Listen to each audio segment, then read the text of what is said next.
प्रधानमंत्री नरेंद्र मोदी दिसंबर में 2 बार राजस्थान आएंगे। पहले 9 तारीख को राइजिंग राजस्थान इन्वेस्टमेंट समिट 2024 का उद्घाटन करेंगे। क्योंकि सरकार को 1 साल पूरा होने को है, कुछ घोषणाएं हो गई हैं, कई के होने के चांसेस हैं। संभवतः पहली बार है कि राजस्थान में ऐसे समिट में कोई पीएम आए। निवेशकों को मैसेज लाउड एंड क्लियर जाएगा कि मोदी हैं तो मुमकिन है। सपोर्ट में नई नीतियां तैयार हैं, केंद्रीय विद्यालयों का गिफ्ट मिला है। बाई इलेक्शन के बाद तेजी तो आई है और संकेत भविष्य के साफ भी किए गए हैं। इस मोमेंटम के बीच कुछ फैसलों पर बैक भी हुए, पर आगे ईआरसीपी और राजस्थानी भाषा पर शुभ संकेत है। कुल मिलाकर तोहफों की बाढ़ आने वाली है। प्रश्न सिर्फ एक है, क्या प्रदेश में विकास की राह में जो मिसिंग लिंक था वो मिल गया? आज चर्चा इसी पर। नमस्कार, वक्त है प्रश्नकाल का। आपके साथ मैं हूं स्वप्निल। मेरे साथ जो गेस्ट जुड़ रहे हैं आपको इंट्रोड्यूस करवा देता हूं। मेरे साथ बीजेपी प्रवक्ता शैलेश कौशिक जी जुड़ रहे हैं, प्रियदर्शी भटनागर जी कांग्रेस प्रवक्ता हैं, और श्याम सुंदर शर्मा जी राजनीतिक विश्लेषक। आप सभी का स्वागत है समाचार प्लस पर। श्याम जी, आपसे शुरुआत कर रहा हूं मैं। अच्छा, श्याम जी अभी मेरे साथ नहीं जुड़े हैं, कुछ ही पलों में मेरे साथ जुड़ जाएंगे। In the mean time Priyadarshi Bhatnagar ji, आपसे चलिए मैं शुरुआत करता हूं। 2 बार प्रधानमंत्री मोदी आएंगे। अब इसमें तो कोई संदेह नहीं है कि अगर इन्वेस्टमेंट समिट में खुद प्रधानमंत्री मौजूद होंगे तो एक क्लियर मैसेज जाएगा कि डबल इंजन है, और अगर आपके सामने कोई परेशानी आती है तो उसे दूर करने के लिए सिर्फ एक धड़ा नहीं बल्कि सेंटर और स्टेट दोनों मिलकर काम कर रहे होंगे। ये एक वेलकम स्टेप है। देखिए, राजस्थान के बेहतर भविष्य के लिए हम राजस्थान सरकार को शुभकामनाएं देते हैं, और लेकिन शुभकामनाओं के साथ साथ में थोड़ी शंका भी है, क्योंकि जिस तरीके का 11 महीने का 12 महीने का सरकार का जो जीरो परफॉर्मेंस रहा है, और जो आज तक का इतिहास रहा है नरेंद्र मोदी जी का और भाजपा का, कथनी करनी में भिन्नता और जुमलेबाजी का, तो थोड़ा सा हमारे को नहीं करते ना प्रियदर्शी भाई। उपचुनावों के नतीजे इस बात को बैक नहीं करते। देखिए, यह बात हो रही है राइजिंग राजस्थान की। ठीक है।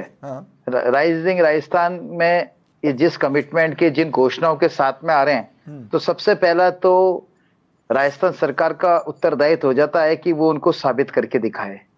ये सिर्फ घोषणाएं हैं, एक प्रयास है, लेकिन हम बिल्कुल खुले दिल का इसका स्वागत करते हैं, और हम राजस्थान के सुनहरे भविष्य की कामना भी करते हैं, और हम हमारी तरफ से हर भरसक जो सहयोग हो वो देंगे।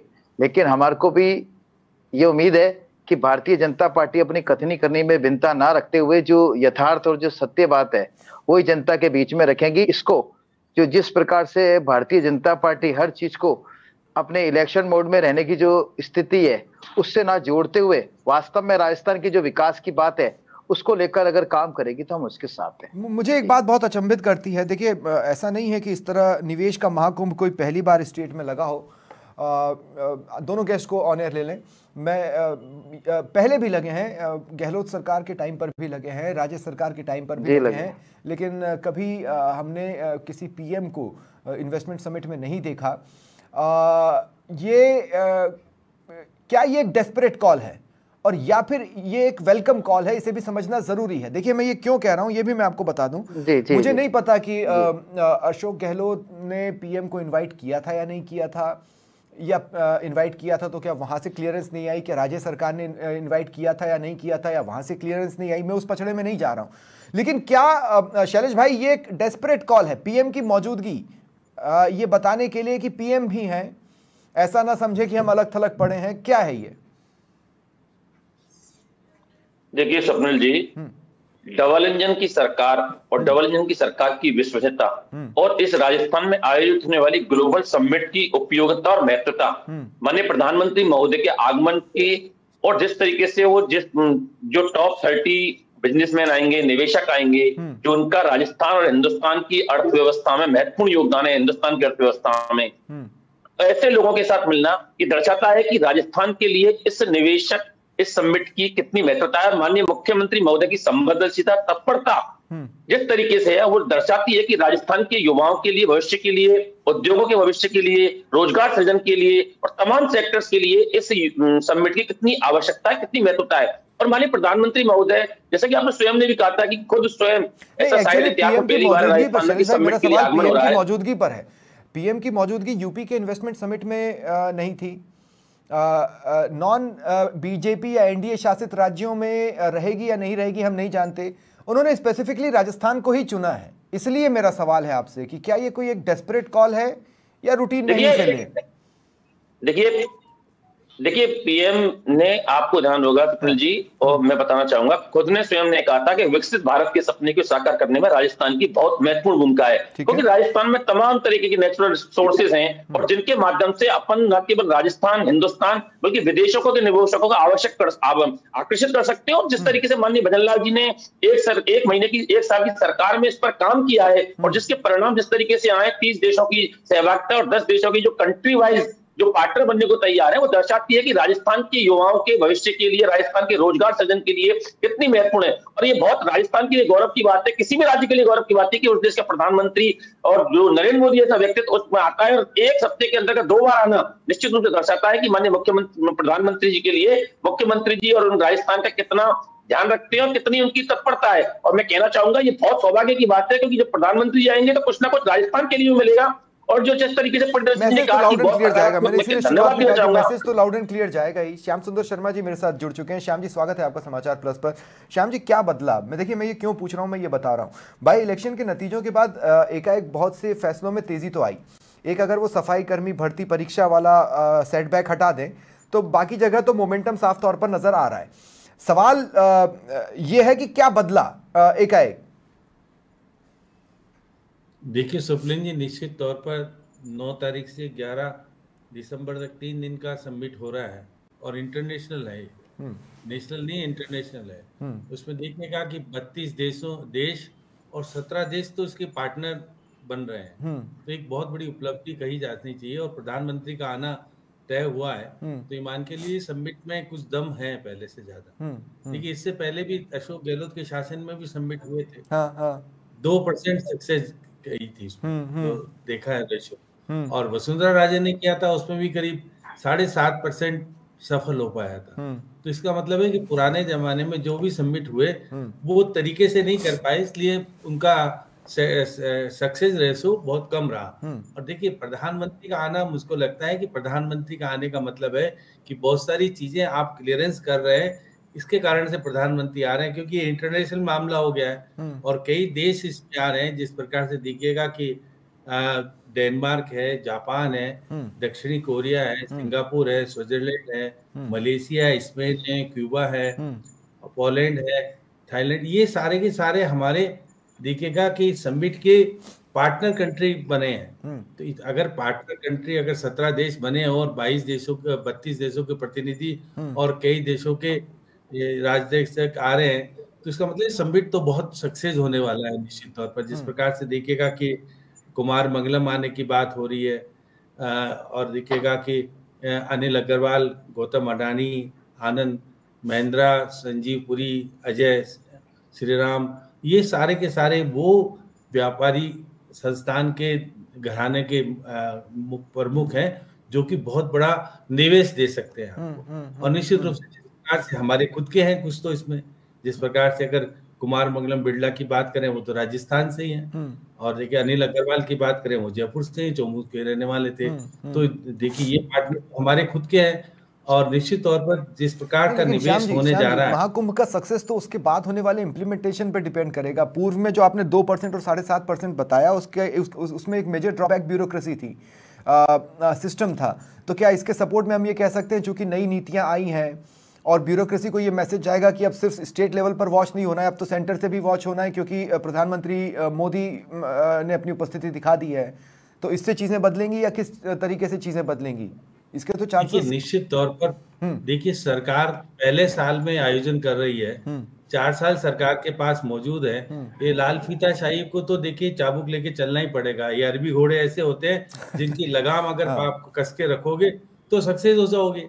सक्सेस करने के लिए देखिए हम पहले से ये कहते हैं कि भाई सक्सेस होगा ही नहीं, तो देखिए हम पॉजिटिव थिंग लेके, सकारात्मक को लेके चलेंगे। मुख्यमंत्री की जो भूमिका हो रही है, जिस प्रकार के उनको बधाई दी जानी चाहिए कि वो जिस तरह से लगे थे, विदेश में गए और बहुत जगह जाकर के सबको लाने में कामयाब हो रहे हैं। अब देखिए राजस्थान में बहुत सारी चीजें हैं और यही सही बात है कि देखिएगा भगवान में सूरज की कृपा इतनी बड़ी है कि बड़ा निवेश तो उसमें आना है। वो उसके लिए कुछ जमीनों के अलॉटमेंट है जिसमें जमीनों का अलॉटमेंट हुआ है और जो नीति में 9 नीतियों में परिवर्तन किया गया है, सरलीकरण किया गया है, उससे लगता है कि बदलाव की बयार आनी चाहिए, क्योंकि पहले बदलाव नहीं हुआ था, इस कारण से निवेश नहीं हो पाया था। बहुत सारे तो एमओयू होने के बाद भी उनको जमीनें अलॉट नहीं करने के कारण सफल नहीं हो पाए थे। देखिए मैं मान के चलता हूँ कि करीब 60% से ज्यादा निवेश जब ही आएगा जब उनको जमीन अलॉट करोगे, नहीं तो जमीन अलॉट नहीं करोगे तो नहीं मिलेगा। तो ऐसी स्थिति में निश्चित तौर पर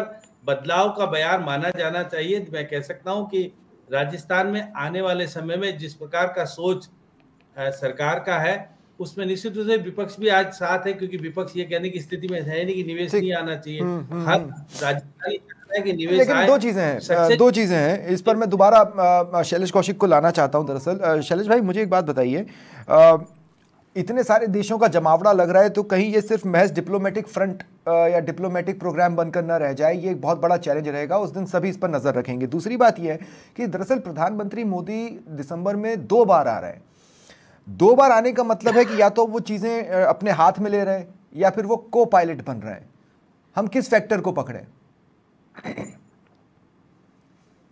देखिए स्वप्निल जी, जहां तक आपने पहला प्रश्न किया, आप एक बार 30 देश आ रहे हैं और देश ऐसे नहीं आ रहे हैं केवल एक मैसेज भेज दिया और वो देश आ रहे हैं। माननीय मुख्यमंत्री जी महोदय ने, उप मुख्यमंत्री, तमाम मंत्री अधिकारी दौरे किए, उनको हमारी सरकार की नीतियां समझाई। जैसे कि अभी पूर्ववर्ती चर्चा में ये रहा था कि पूर्व में भी इस तरह की समिट आयोजित हुई लेकिन सफलता की परसेंटेज बहुत कम रही।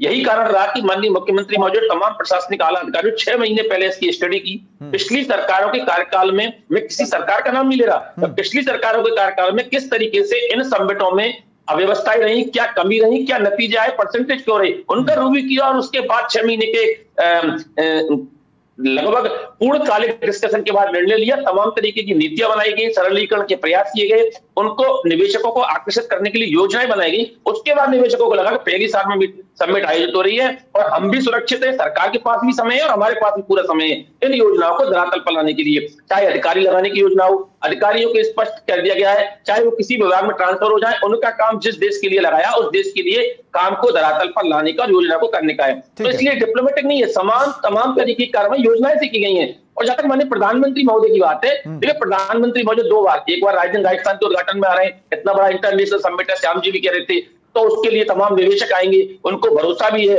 उनको विश्वास भी और डबल इंजन की सरकार का वायदा भी है। इसका क्रेडिट 2 धड़ों में बटेगा शैलेश भाई, इसका क्रेडिट 2 धड़ों में बटेगा। पहले ये क्रेडिट स्टेट को मिलता पूरा, लेकिन अब इसका क्रेडिट सेंटर और स्टेट को मिलेगा, मतलब डबल इंजन को मिलेगा। मैं ये कह रहा हूं। देखिए स्वप्निल जी, डबल इंजन की सरकार है, क्रेडिट की बात नहीं है। राजस्थान की जनता के विकास के लिए, राजस्थान की जनता के सुनहरे भविष्य के लिए योजना ले गई है और उसके लिए क्रेडिट की आवश्यकता नहीं है, आवश्यकता है सकारात्मक परिणामों की और सकारात्मक मेहनत की, जो बजरंग लाल जी की सरकार कर रही है। ठीक है प्रियदर्शी जी, देखिए केंद्रीय विद्यालयों की घोषणा हुई है, इसके अलावा अन्य बहुत सी हालिया घोषणाएं, जैसा कि मैंने कहा एक सफाई भर्ती पर जो सेटबैक रहा उसको हटा दूं, तो उसके अलावा अन्य घोषणाएं कुछ अभी हाल ही में हुई हैं और अब तेजी से संकेत हैं ईआरसीपी को लेकर और कुछ संकेत तो राजस्थानी भाषा की मान्यता को लेकर भी हैं। आपको क्या विपक्ष के तौर पर आपको क्या लग रहा है, ये मोमेंटम आपको दिख रहा है, नहीं दिख रहा है, या आपको क्या लग रहा है? देखिए, घोषणा करने में भारतीय जनता पार्टी का माननीय नरेंद्र मोदी जी का कोई मुकाबला नहीं है और ये खुले दिल से बोल भी चुके हैं कि हम जो घोषणा करते हैं वो चुनावी जुमला होता है। ये कहाँ बोला उन्होंने? सबसे पहली चीज तो ये नरेंद्र मोदी जी ने जो जुमलेबाजी करी है और जो भारतीय जनता पार्टी जो जुमलेबाजी करते हैं, जो अपनी घोषणाएं करते हैं, उनके संदर्भ में अमित शाह साहब से पूछा था कि भाई आपके द्वारा ये जो घोषणा करी गई है 15 लाख रुपए और ये सब, इसके बारे में आप अपने वचनों को कब निभाएंगे? तो उन्होंने साफ तौर पर सार्वजनिक तौर पे कहा कि वो तो चुनावी जुमला था। तो हम तो इनकी जो घोषणा है ये इनको हम चुनावी जुमला ही मानते हैं। और अब आपको मैं एक चीज थोड़ा सा, आपको संशय है क्या? आपको संशय है क्या कि केंद्रीय विद्यालय नहीं खुलेंगे? मैं बिल्कुल मैं क्लियर कर दूं, हमको पूरा संशय है, क्योंकि जिस प्रकार से नरेंद्र मोदी जी ने इस राजस्थान की धरती पर आकर ईआरसीपी को राष्ट्रीय परियोजना का दर्जा देने का वायदा करा था, उस वायदे को आज तक निभाया नहीं गया है। आज ये बात करते हैं हमने उसको, लेकिन ईआरसीपी पर दिल्ली में बहुत हलचलें हैं प्रियदर्शी भाई, मुझे नहीं पता आप तक ये बातें पहुंची है या नहीं पहुंची है। मुझे ऐसा लगता है कि अब वक्त की बात है जब ईआरसीपी पर बड़ी घोषणा होगी। देखिए मेरी तो सिर्फ एक ही बात कहनी है, बहुत हलचलें हैं। कांग्रेस पार्टी बिल्कुल साफ तौर पे इनसे पूछ रही है, अगर आपका कोई एमओयू हुआ है आप उसको सार्वजनिक क्यों नहीं करते हैं? अब बात आती है ये नहीं कर पाते हैं क्योंकि हमको ये सिर्फ एक घोषणा लगती है। उसके अलावा मैं आप नरेंद्र मोदी जी की यात्रा को आप बोल रहे हैं तो मैं उसके बारे में भी क्लियर कर दूं। उसके लिए हमको थोड़ा सा पीछे जाना पड़ेगा। राजस्थान में भारतीय जनता पार्टी अंदर द्वंद्व में और गुटबाजी से पूरी तरह त्रस्त है। इसी के कारण आपने देखा होगा गत विधानसभा चुनाव नरेंद्र मोदी जी ने खुद ने यहाँ पर नेतृत्व विहीनता के कारण खुद की कमांड में खुद ने मुखिया के तौर पर यहाँ पर चुनाव लड़ाया।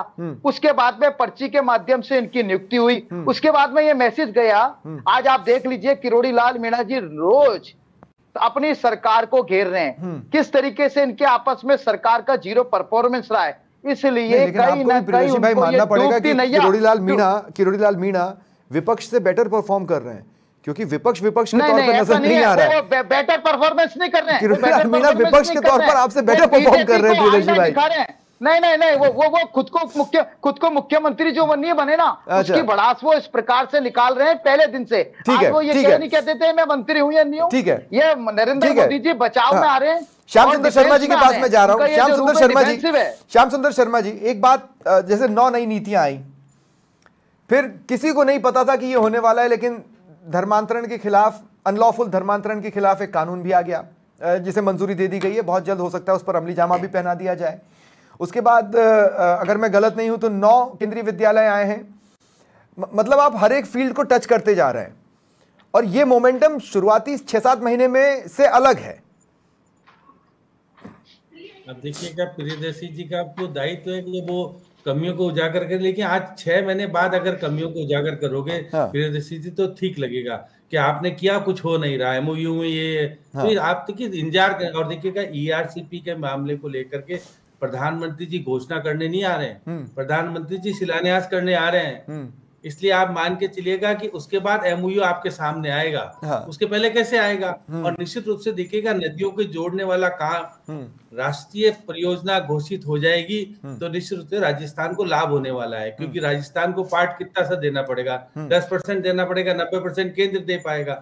और देखिए उधर वाला जो सीकर, झुंझुनू और उधर वाला है जो पाइपलाइन के माध्यम से आएगा, उसका भी यहाँ पे खुलासा हो जाएगा। दोनों परियोजना को लेकर के ही प्रधानमंत्री आने से पहले हमारे मुख्यमंत्री जी, मध्य प्रदेश के मुख्यमंत्री जी और जल शक्ति मंत्री ने अभी हाल ही में देखिए दिल्ली में मुलाकात करके मसौदा पूरा तैयार कर लिया है। और ये मान के चलिए जब प्रधानमंत्री आएंगे तो ये सब क्लियरेंस होकर के और शिलान्यास होगा। शिलान्यास की बात होगी तो निश्चित रूप से मान के लिए, और जयपुर के पास में ही गांव है, वहां पर तैयारी भी चल रही है और 17 तारीख का समय निर्धारित किया है। तो ये तो मान के चलिएगा कि अशोक गहलोत जो नहीं करा पाए थे वो भजनलाल सरकार करा पाने में सफल हो रही है। डबल इंजन की सरकार जो कहते थे, डबल इंजन की सरकार है, क्योंकि अशोक गहलोत मांग करते रहते थे, उनकी मांग पूरी नहीं हो पाई। लेकिन क्योंकि देखिएगा जिस प्रकार का माहौल अब राजस्थान को मिल रहा है तो हम मान के चलते हैं कि प्रधानमंत्री का आना, 2 बार आना निश्चित रूप से राजस्थान के लिए शुभ होगा। और कारण ये है जो बार बार आप कह रहे हैं कि संचय जो हो रहा है कि भाई पहले वाले सबमिट हुए थे सफल नहीं हो पाए थे, हम अभी से ये मान के चलेंगे नहीं चले। मैं तो एक बात कह रहा हूँ श्याम जी, मैं तो एक बात कह रहा हूँ, मैं तो ये कह रहा हूँ कि मान लीजिए किसी भी कारण से स्पेशल अटेंशन मिल रहा है तो मैं तो कह रहा हूँ अच्छा है मिले। नहीं स्वप्निल जी, आज अभी सरकार ने जारी की है उसमें 30 लाख करोड़ के एमओयू साइन होने की बात कही है, 20 लाख करोड़ के नहीं 30 लाख करोड़ के। तो ऐसी स्थिति में मान के चलिएगा अगर 25% भी अगर सक्सेस रेट होती है इसमें तो बहुत बड़ी उपलब्धि मानी जाएगी। आप ये मान के चलिए पहले वाली सरकार और अब वाली सरकार में अंतर आएगा। आपने डबल डिजिट टच कर लिया तो पिछले किसी भी डिजिट को आप हरा रहे हैं, ये तो तय है। मैं एक बार फिर जा रहा हूं शैलेश भाई के पास, लेकिन उससे पहले मैं ये बात जरूर कहूंगा, मैं तो ये कह रहा हूं कि किसी भी कारण से स्पेशल अटेंशन मिल रहा हो, अगर मिल रहा है तो ये बहुत अच्छी बात है, क्योंकि राजस्थान को स्पेशल अटेंशन की जरूरत है। ये बात अशोक गहलोत भी जानते हैं, ये बात वसुंधरा राजे भी जानती थी, और स्पेशल अटेंशन मिल रहा है तो उसे एंजॉय कीजिए। मैं शैलेश भाई आपके पास एक दूसरे तरह का सवाल लेकर आ रहा हूं। मैं आपसे क्या कह रहा हूं, मेरी बात को समझने की कोशिश कीजिएगा कि आपसे सॉल्यूशन मांगो तो आप कई बार विजन दे देते हैं। टाइम फ्रेम नहीं देते, आप विजन दे देते हैं। जैसे हम आपसे बोलें कि हमें इस चीज़ का सोल्यूशन चाहिए, तो आप बताएंगे कि ये हमारे 10 सालों के विजन में है या 2047 के विजन में है। मैं कह रहा हूं इन एमओयूज के साथ या इस राइजिंग राजस्थान के साथ हमें विजन नहीं चाहिए, हमें चाहिए कि कितनी चीजें, टाइम फ्रेम क्या रहेगा, क्या टाइम फ्रेम को लेकर आप कॉन्शियस हैं?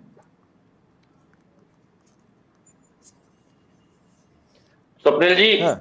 1 मिनट के लिए पहले मैं आपके प्रश्न के उत्तर से पहले जरा प्रियदर्शी जी की बात कहूंगा। इन्होंने 2 बात कही। हाँ। इन्होंने कहा कि भारतीय जनता पार्टी की सरकार नरेंद्र मोदी पर आरोप लगाए। आपको ध्यान होगा कि कर्नाटक के उप मुख्यमंत्री ने खुद ने स्वीकार किया था कि चुनाव घोषणा पत्र में हम जो वायदे पूरा नहीं कर पाए थे, और इनके वर्तमान के राष्ट्रीय अध्यक्ष खड़गे जी ने कहा था कि अगर घोषणाएं पूरी नहीं कर सकते तो घोषणा पत्र में लागू नहीं करना चाहिए। ये आपको सबको ध्यान होगा, वरिष्ठ पत्रकार श्याम जी बैठे हैं। जहां तक ईआरसीपी की बात है तो माननीय श्याम जी क्लियर कर चुके हैं कि माननीय प्रधानमंत्री जी आ रहे हैं और एमओयू आपके सामने आएगा। लेकिन आप तो एक बात बता दीजिए कि गहलोत जी भी थे और कमलनाथ जी भी थे, आपकी सरकार, आपके दोनों मुख्यमंत्रियों की तरफ से कोई सार्थक प्रयास हुए क्या? माननीय भजनलाल जी के द्वारा तो मोहन यादव जी यहाँ आए और दोनों एक ही हवाई जहाज बैठ के गए और दिल्ली में जाके इस तरीके के प्रयास किए। राजस्थान की जनता के हित में अगर कोई काम चाहिए, अब आपके मूल सवाल पे आता हूं।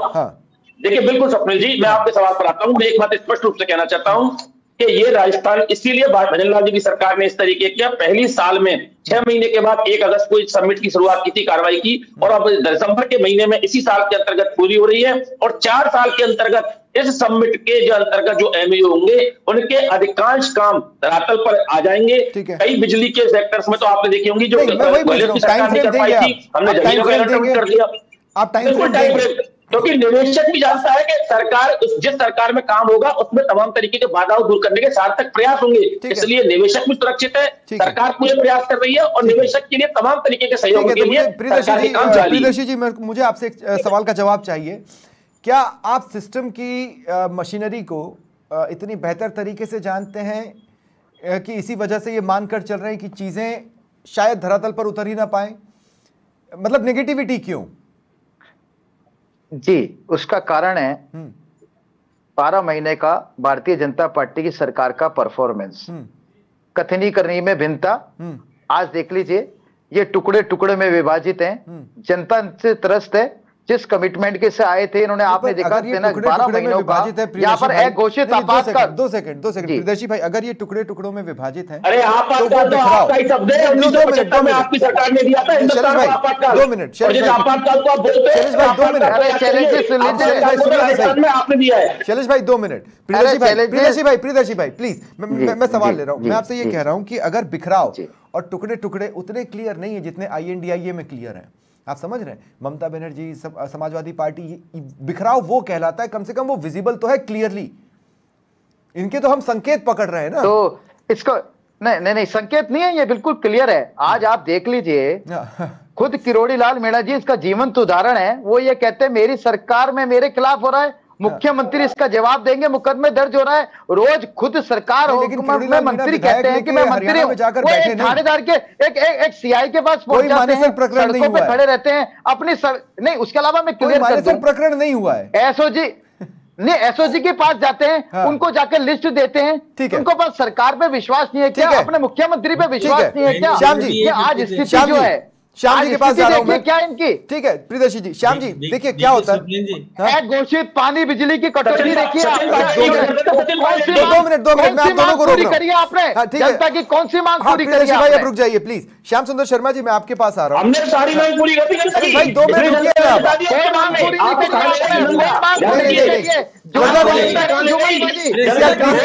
मदद करें मेरी,